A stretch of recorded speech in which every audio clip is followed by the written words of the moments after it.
Hello friends, আমার কিচেনে আপনাদের স্বাগত।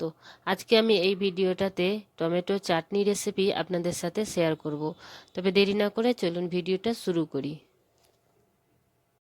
আমি এখানে 4টে বড় বড় টমেটো নিয়ে নিয়েছি। এইভাবে কাঁটা চামচ করে ভালো করে একটু ছেদ করে দিতে হবে। আর এতে তেল আর একটু নুন ভালো করে আমি মিশিয়ে নেব।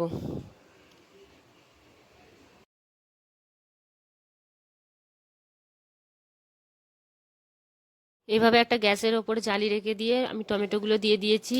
একটা বড় রসুন দিয়ে দিয়েছি আর দুটো কাঁচা লঙ্কা, ভালোভাবে এগুলোকে পুড়িয়ে নেব। এখানে টমেটোগুলো ভালোভাবে পুড়ে গেছে। আমি এগুলোকে এবার সাফ করে নেব।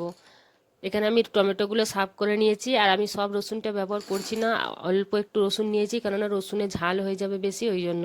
আর দুটো আমি কাঁচা লঙ্কা ব্যবহার করছি। এগুলো একটা মিক্সার জারে ঢেলে দিয়ে আমি একটা পেস্ট মতো বানিয়ে নেব।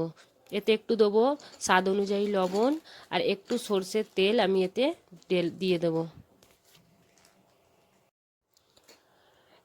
এ দেখুন বন্ধুরা, একদম পেস্ট মতো বেনে গেছে। এবার এটাতে আমি একটু কাঁচা পেঁয়াজ, ছোট ছোট করে কুচিয়ে রাখা কাঁচা পেঁয়াজ আমি এতে অ্যাড করে দেবো।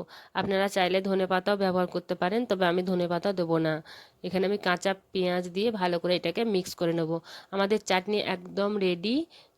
যদি ভিডিওটা আপনাদের ভালো লেগে থাকে তাহলে লাইক, কমেন্ট, শেয়ার আর সাবস্ক্রাইব করতে মোটেও ভুলবেন না। ভিডিওটা দেখার জন্য অনেক অনেক ধন্যবাদ।